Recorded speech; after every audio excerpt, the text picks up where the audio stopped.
Hey guys, warm welcome to all of ना फ्राइस्ता academy. और हम पढ़ रहे हैं क्लास 10 साइंस का चैप्टर नंबर 12 विद्युत यानी इलेक्ट्रिसिटी। और आज है इसका लेक्चर नंबर 10।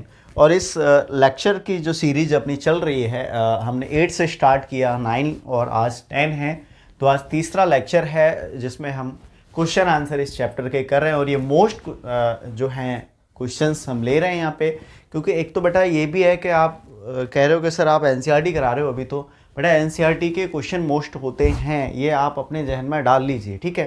तो उसके बाद कुछ क्वेश्चन और बचेंगे, ठीक है, उन क्वेश्चंस को अपन करेंगे। और इस चैप्टर से न्यूमेरिकल बहुत ही ज़्यादा आते हैं, तो न्यूमेरिकल इस चैप्टर में दे भी बहुत ज़्यादा रखे हैं, तो हम उन्हीं को कर रहे हैं, ठीक है ना। और न्यूमेरिकल ही हैं, तो आप क्या काम कीजिए बेटा, फिर निकाल लीजिए अपनी एनसीईआरटी बुक हमेशा की तरह, ठीक है। एनसीईआरटी बुक निकालिए, कॉपी पेन भी साथ आप ले लीजिए। मैं भी देख लेता हूँ कहाँ तक अपने करा दिए थे, ठीक है। वैसे आपको याद होगा कौन से पेज तक मैंने वो उसको हाईलाइट कर रखा है, मैं देख लेता हूँ। क्वेश्चन वो कराए थे जिसमें रेजिस्टेंस वाले करा दिए थे, मैं देख लेता हूँ एक मिनट। हाँ ठीक ठीक। हाँ, हमने ये क्वेश्चन करा दिए थे रेजिस्टेंस वाले, पेज नंबर 240 वाले, है ना, जिसमें 1 ओम 10 की पावर 6 और 1 10 की पावर 3 10 की पावर 6 और ये, और इससे रिलेटेड हम जोड़ेंगे तो किस तरह से, है ना, अधिकतम न्यूनतम, ठीक है। श्रेणी क्रम संयोजन ये बता दिया था। तो आज बेटा जो हम करने वाले हैं क्वेश्चन आंसर, वो है पेज नंबर 42 से स्टार्ट करेंगे। तो सबसे पहले अपन डाल लेते हैं पेज नंबर, ओ भाई मार्कर नहीं चल रहा है, चेंज कर लेते हैं, कोई इशू है, कोई नहीं। तो पेज नंबर 242, ठीक है बेटा।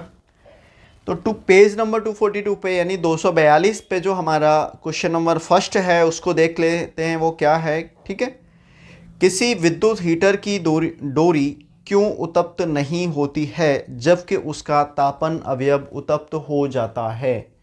देखो बेटा, विद्युत हीटर की डोरी का प्रतिरोध उतना नहीं होता है जितना उस विद्युत हीटर के तापन अवयव का होता है। तापन अवयव का प्रतिरोध बहुत अधिक होता है, इसलिए तापन अवयव उत्तप्त हो जाता है। विद्युत जो हीटर की डोरी होती है उसका प्रतिरोध बहुत कम होता है, ठीक है, इसलिए उसमें इजीली धारा का प्रवाह होता रहता है। नेक्स्ट आ जाओ अब, यानी इस पेज पे जो क्वेश्चन नंबर फर्स्ट था उसका आंसर मैंने बेटा आपको बता दिया है। क्वेश्चन नंबर सेकंड जैसा एज इट इज बता रहा हूँ वैसा आप लिख लोगे तो भी काम चल जाएगा, बाकी आप नोट्सों में देख सकते हो। और बहुत इजी आंसर है, कुछ चीज़ें आपको बुक पढ़ के भी समझनी होगी, ठीक है। अब प्रश्न नंबर 2 देखेंगे। तो 1 घंटे में 50 वोल्ट विभवांतर से, बेटा यहाँ पे मिस्टेक दे रखी है बुक में, 50 वाट लिखा हुआ है, तो आपको ध्यान रखना है 50 वोल्ट है वहाँ पर, ठीक है। एनसीईआरटी जो हिंदी की बुक है उसमें मिस्टेक है। तो 1 घंटे में 50 वोल्ट विभवांतर है, क्योंकि विभवांतर है तो वोल्ट में ही लेंगे। तो V इक्वल्स टू आपका 50 वोल्ट हो गया। टाइम 1 घंटा है बेटा, तो 1 घंटा मतलब 1 आवर, और सेकंड में कन्वर्ट करोगे तो 3600 सेकंड। आवेश को 96 विद्युत 1 घंटे में इतने को, और 96,000 कूलाम है ना। तो Q दे रखा है, ये स्थानांतरित करने में ऊष्मा का परिकलित करना है। तो बेटा ऊष्मा क्या होगी ये अपने को पता करना है। तो यहाँ पे अपने को V दे रखा है, I दे रखा है और Q दे रखा है, और ऊष्मा अपने को निकालनी है भाई। तो ऊष्मा बराबर क्या फॉर्मूले होते हैं, देखो ऊष्मा एक तो है अपना H बराबर I² RT, ये है जूल का तापन नियम, ठीक है। अब ये अपने पास I है, R तो है नहीं, तो एक काम करेंगे, देखो यहाँ पे आप I को 2 पार्ट्स में तोड़ लो, I इंटू I, और ये IR जो होता है ना वो V इक्वल्स टू IR होता है, ठीक है। V इक्वल्स टू क्या होता है बेटा, IR। तो H बराबर फॉर्मूला मिल गया I into V into T. अब वैल्यू पुट करते हैं, देखते हैं क्या चीजें हैं, है ना।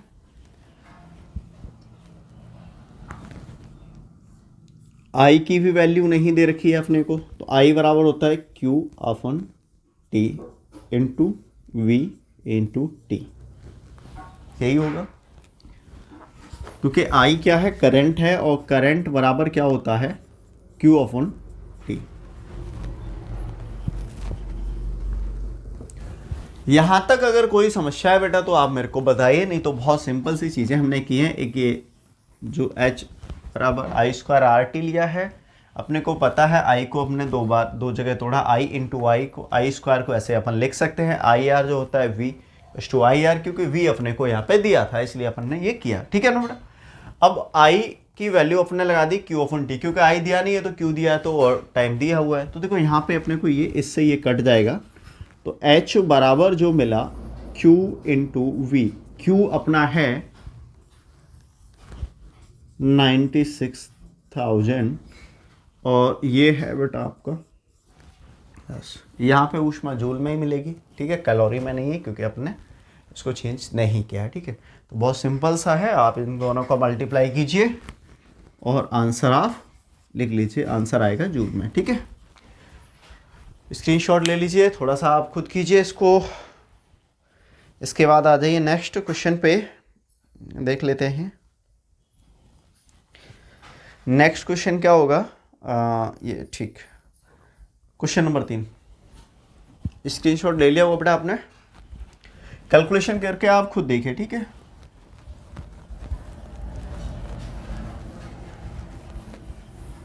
क्वेश्चन नंबर 3 पढ़ें, 20 ओम प्रतिरोध की कोई विद्युत इस्त्री, ठीक है ना, प्रेस जो होती है जिससे हम प्रेस करते हैं कपड़ों को, इस्त्री करते हैं, तो उसका जो प्रतिरोध है वो 20 ओम है बेटा। कितना है, 20 ओम है। इस्त्री 5 एम्पियर धारा लेती है, ठीक है, 5 एम्पियर की धारा ले रही है और 30 सेकंड में उत्पन्न ऊष्मा अपने को निकालनी है, ठीक है। तो ये क्वेश्चन हो चुका है, हम क्वेश्चन नंबर 3 की तरफ बढ़ रहे हैं। क्वेश्चन नंबर 3 में दे रखा है R बराबर है 20 ओम, I बराबर है 5 एम्पियर और समय है 30 सेकंड, और हमें निकालनी है ऊष्मा। तो बेटा ऊष्मा के लिए ये भी क्वेश्चन का कैलकुलेशन तो आपको ही करना होगा। अभी मैंने फॉर्मूला लिखा था आई स्क्वायर आर टी, आई आपको दिया है, ये है, आर आपको दिया है भाई, और आपको टी दिया है, ठीक। वैल्यू पुट करनी है, न्यूमेरिकल को सॉल्व करना है, आंसर आपका आ जाएगा, ठीक है। बढ़ते हैं नेक्स्ट क्वेश्चन की तरफ, स्क्रीनशॉट ले लीजिए, इसका भी चाहे आप नोट कर लीजिए। और नेक्स्ट क्वेश्चन तो बेटा इस पेज के 242 के तो क्वेश्चन खत्म हो चुके हैं, नेक्स्ट पे आ जाइए 245 पे, पेज नंबर 245, ओके, अरेंज कर रहा हूं।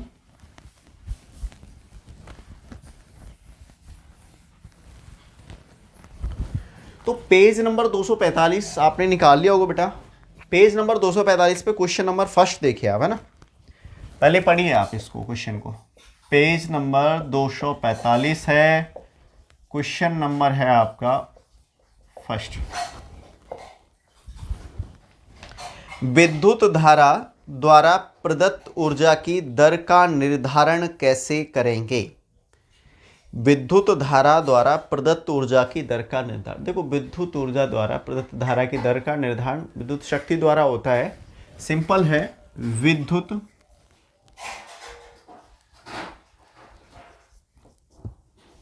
शक्ति, विद्युत ऊर्जा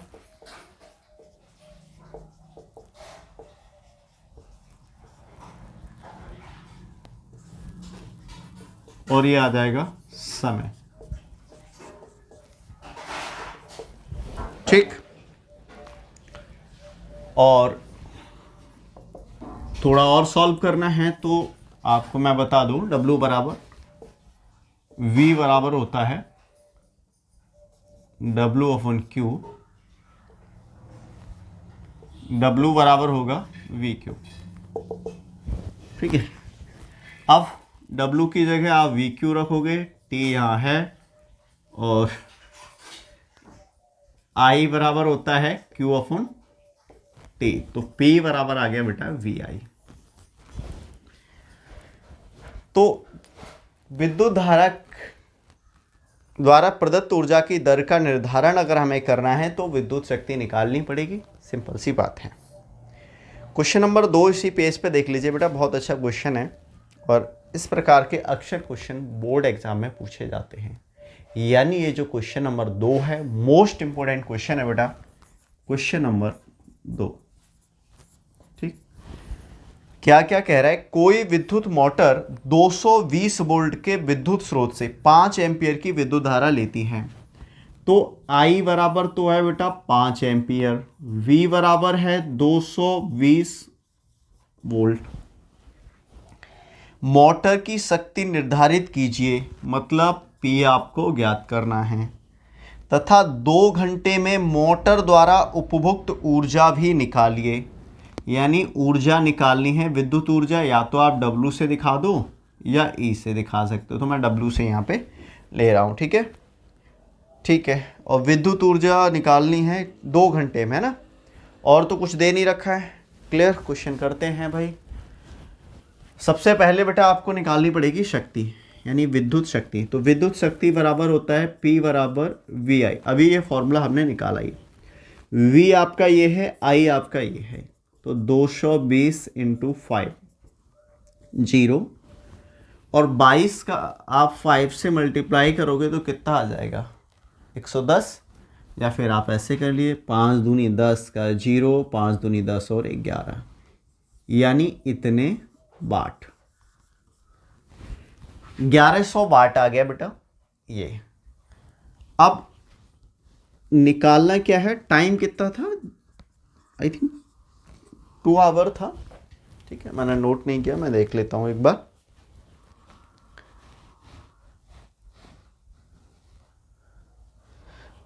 हाँ 2 आवर है।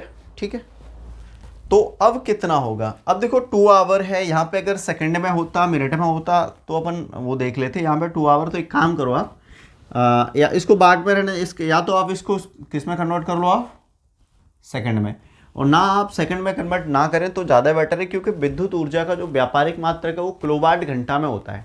तो एक काम करते हैं हम, ये जो शक्ति है इसी को किलोवाट में कन्वर्ट कर लेते हैं। तो इसको अगर किलोवाट में कन्वर्ट करोगे तो इसमें आपका क्या करोगे, 1000 का भाग दोगे तो 1.1 किलोवाट हो जाएगा ये।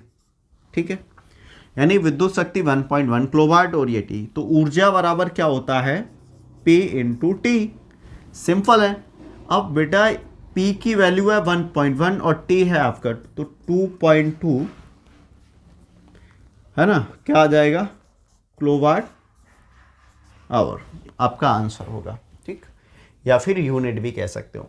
अब यहीं पे क्वेश्चन आ जाएगा, 1 यूनिट का चार्ज 3 रुपये है, तो भाई बिजली बिल कितना देना पड़ेगा, तो इसी में आप मल्टीप्लाई कर दोगे। एग्जाम्पल हैं जैसे इसमें। ठीक है, मोस्ट जो इम्पोर्टेंट एग्जाम्पल है उनको भी मैं कराऊंगा, पहले ये चैप्टर के क्वेश्चन आंसर अपन फिनिश कर लें। ठीक है, और एक्स्ट्रा क्वेश्चन जो बोर्ड में आए हुए हैं वो भी हम करेंगे। ठीक, तो स्क्रीनशॉट ले लीजिए बेटा,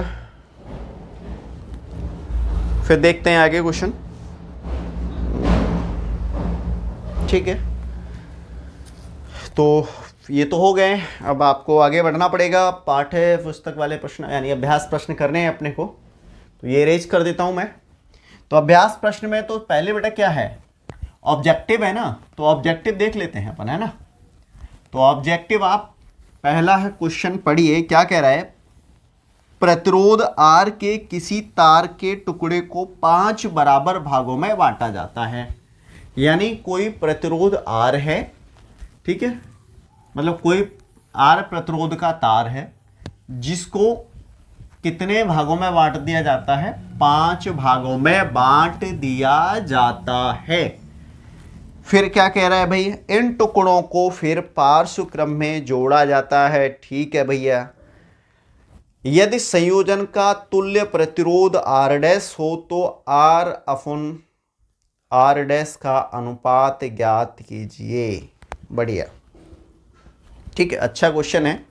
ऑप्शन भी दिए हैं इसमें, तो हमें ऑप्शन की तो बात बाद में आती है, अपने को सॉल्व करना पड़ेगा। ठीक है, क्वेश्चन समझ आ चुका है मेरे को, आप भी पढ़ लीजिए, समझ आ जाएगा, फिर आगे बढ़ेंगे। ठीक है, तो हम कुछ अभ्यास प्रश्न है ये, और प्रश्न जो है वो पहला ही है। ठीक है, ये हमसे कह रहा है कि एक तार है ये, ठीक, यहां से यहां तक का, जिसका रेजिस्टेंस R है। इसके 5 टुकड़े कर दिए जाते हैं। कितने? 1 2 3 4, 1 2 3 4 5, यानी R1 R2 R3 R4 और R5। अब पहले इसका जो प्रतिरोध था पूरे तार का कितना था? R था। अगर 5 टुकड़े कर देंगे तो R1 एक भाग का हो जाएगा R/5। इसी प्रकार R2 का भी R/5, R3 का भी R/5 और R4 का भी होगा R/5 और R5 का भी R/5। अब इनको किस क्रम में जोड़ने के लिए कह रहा है हमसे?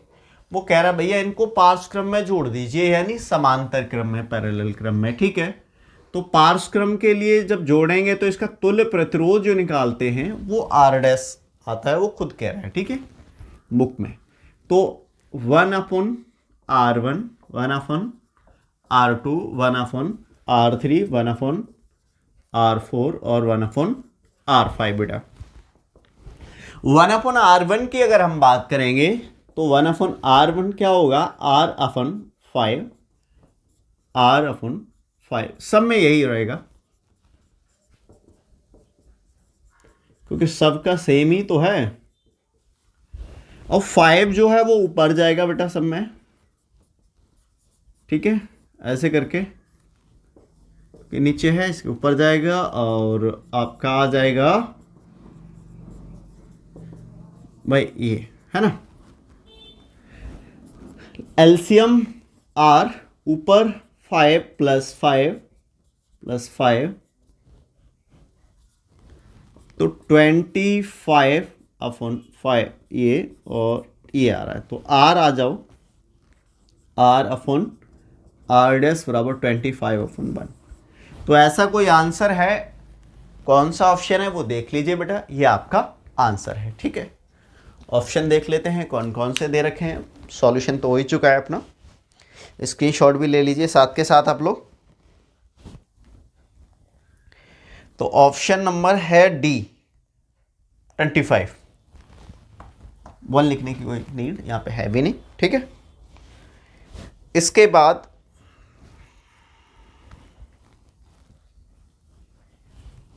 क्वेश्चन नंबर नेक्स्ट है, यानी दूसरा क्वेश्चन है बेटा, इसको देख लेंगे। इसको इरेज कर दे। ठीक है,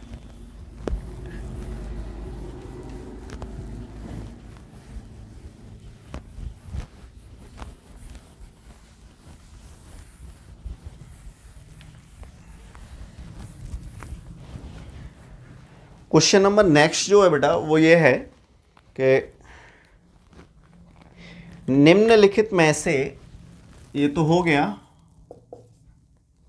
इसको अपन कर रहे हैं, निम्नलिखित में से कौन सा पद विद्युत परिपथ में विद्युत शक्ति को निरूपित नहीं करता? तो विद्युत शक्ति का फॉर्मूला I²R ये होता है और V²/R। ओके, I बराबर V/R। हाँ ये ठीक है, तो I²R दिया है, IR दिया है, V²/R है और V बराबर VI है। तो इसमें बेटा ये नहीं होगा, सेकंड वाला जो हमें दिया है IR², इसमें ऑप्शन बी नहीं होगा इसमें। ठीक है, ये तो होता ही है ना। ठीक, किसी विद्युत बल्ब का अनुमतांक 200 वोल्ट 1000 वाट। ठीक है, यानी यहाँ पे अपने को दिया है V और P, I निकाल सकते हैं, धारा कितनी ले रहा है। ठीक है, और R भी पता कर सकते हैं भैया बल्ब का जब इसे 110 वोल्ट पर प्रचालित करते हैं तब इसके द्वारा उपभुक्त शक्ति कितनी होगी। बढ़िया सवाल। तो बेटा यहाँ तो रेजिस्टेंस ही निकालेंगे, रेजिस्टेंस निकाल के फिर अपन देखते हैं क्या करना है, क्योंकि रेजिस्टेंस निकालने से ही बात बनेगी। किसी विद्युत बल्ब का अनुमतांक 220 वोल्ट है, 100 वाट है, ठीक है। यहाँ पे शक्ति देख लेंगे कितनी शक्ति दे ही रखी है, ठीक। नोट करते हैं पहले ना, क्वेश्चन नंबर हमारा ये है 3 हो गया है। क्वेश्चन नंबर 3 में कह रहा है V बराबर दे रखा है, V1 लिखेंगे हम 220 वोल्ट, और P1 जो है 100 वाट है, और V2 जो है 110 वोल्ट है, और आपको निकालनी है शक्ति, यानी सॉरी हाँ V2 शक्ति निकालनी है तो P2 निकालनी है। बढ़िया, ये सीन रहेगा भाई। क्वेश्चन करने के दो तरीके हो सकते हैं अपने, पता है क्या क्या हो सकते हैं दो तरीके भाई। एक तो ये है जैसे P बराबर हमारा है V² upon R, P1 V1 R दोनों का कॉमन रहने वाला है। या तो पहले यहाँ से R निकालो फिर दूसरे समीकरण में लगाओ, या फिर ये काम आप करो, इन दोनों का भाग करो, ये कटा P1 upon P2 V1² upon V2²। अपने को निकालना है क्या P2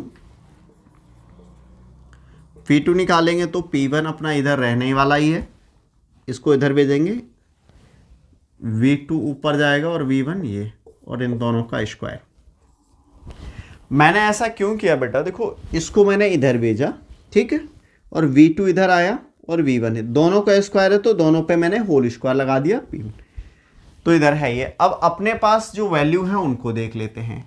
P1 की वैल्यू कितनी है अपने पास 100, V2 कितना है अपने पास 110, और V1 है 220, और ये हो गया आपका ये, तो 110 का ये कटेगा 2 बार, ये हो गया 1/2 और ये स्क्वायर, कुल मिला के ये 100 और ये 1/4, आंसर आ जाएगा आपका 25। तो P2 जो आएगा 25 वाट रहेगा। ओके, नोट कर लीजिए।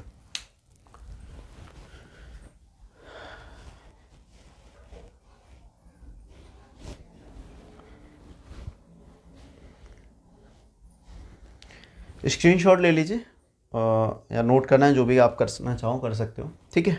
अगला क्वेश्चन देखते हैं। नोट करने में तो टाइम लगेगा बेटा, स्क्रीनशॉट ले लीजिए, ठीक है, बाद में आप नोट करते रहना।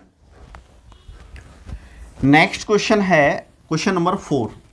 दो चालक तार हैं जिनके पदार्थ की लंबाई तथा व्यास समान है, लंबाई और व्यास समान है, ठीक है भाई, लंबाई व्यास समान है, किसी विद्युत परिपथ में पहले श्रेणी क्रम में जोड़ दिए गए, ठीक, श्रेणी क्रम में जोड़ दिए तो उनका रेजिस्टेंस जुड़ जाएगा, ठीक है। फिर पार्श्व क्रम में संयोजित किए जाते हैं, ठीक है भाई, फिर पार्श्व क्रम में जोड़ दिए जाते हैं, और श्रेणी तथा पार्श्व क्रम संयोजन में उत्पन्न ऊष्माओं का क्या निकालना है अपने को, अनुपात निकालना है। तो भाई एक काम करते हैं, पहले मान के चलो दो चालक तार हैं, ये एक तो आपका ये हो गया R1, दूसरा ये R2, जिनकी लंबाई व्यास सब समान है, ठीक है। एक बार इनको श्रेणी क्रम में जोड़ा जाता है और एक बार इनको किस क्रम में जोड़ा जाता है, पार्श्व क्रम में, और श्रेणी तथा पार्श्व क्रम का अनुपात ज्ञात करना है, कुल मिला के ऊष्माओं का अनुपात ज्ञात करना है। तो ये हम लिख लेते हैं, ये सीरीज और ये, तो पहले रेजिस्टेंस की सीरीज निकालनी है, उसके बाद अपन इस क्वेश्चन को कर पाएंगे। तो क्वेश्चन करते हैं, जो भी है अपन देखते हैं, ठीक है। वैसे क्वेश्चन ज़्यादा टफ नहीं है, सिंपल ही क्वेश्चन है, ठीक, देखते हैं। तो क्वेश्चन नंबर ये जो है बेटा वो है हमारा 4। ये दो हैं। सीरीज में अगर हम देखें तो हमारा आ जाएगा, अब यहाँ पे R1 प्लस R1 और R2 है, तो इसको भी हम जब सब कुछ बराबर है तो ये होगा R1 प्लस R2 यानी R प्लस R बराबर 2R। तो भाई ये लंबाई व्यास सब कुछ बराबर, तो इन दोनों का प्रतिरोध भी समान ही होगा, इसलिए हमने ले लिया R1 प्लस R2 RR यानी 2R हो गया। ये तो हो गया अपना सीरीज में, ठीक है। अब एक बार इनको पैरेलल जोड़ना है तो पैरेलल जोड़ेंगे, तो एक काम करते हैं 1/R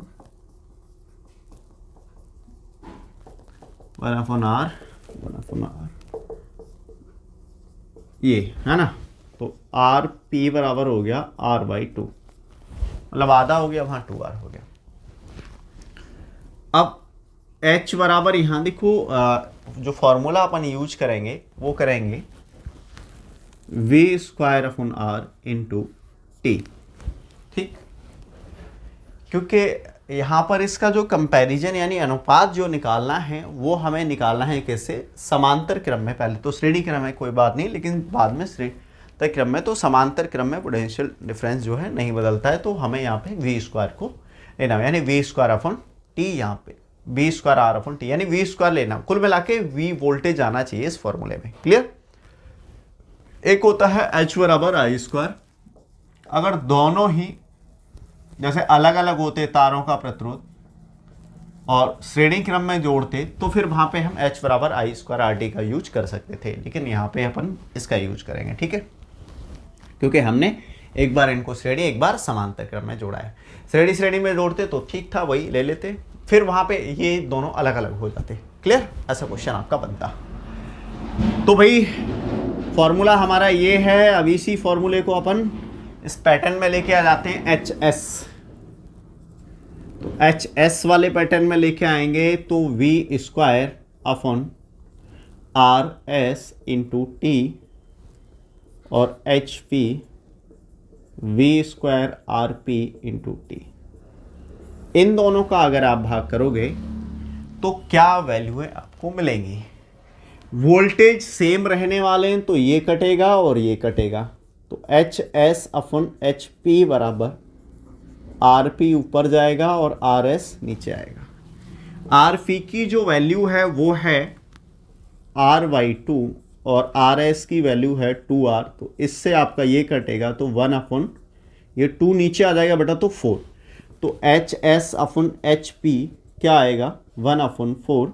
रेशियो की बात करें तो आपके NCERT बुक में जो जो ऑप्शन है वो इस टाइप से है, ये आपका होगा। अब देख लेते हैं, इस टाइप से ऑप्शन दे रखे हैं 1/4। ऑप्शन नंबर कौन सा ये देख लेते हैं, ठीक है। ओके, ठीक। ऑप्शन नंबर है बेटा C। कौन सा है? C है ये। तो वही देख लेना, ऑप्शन तो आपके हो ही चुके हैं। क्वेश्चन और देख लेते हैं। किसी विद्युत परिपथ में दो बिंदुओं के बीच विभवांतर मापने के लिए वोल्ट मीटर किस प्रकार संयोजित किया जाता है? भैया पार्श्व क्रम में संयोजित किया जाता है। सिंपल सा क्वेश्चन है, बहुत बार इसको कर चुके हैं, ठीक है। तो क्वेश्चन नंबर 5 तक इस वीडियो में बेटा अपन क्वेश्चन करेंगे, बाकी क्वेश्चन अपन नेक्स्ट वीडियो में करेंगे, ठीक है। तो मिलते हैं बेटा नेक्स्ट वीडियो में, तब तक के लिए बाय बाय।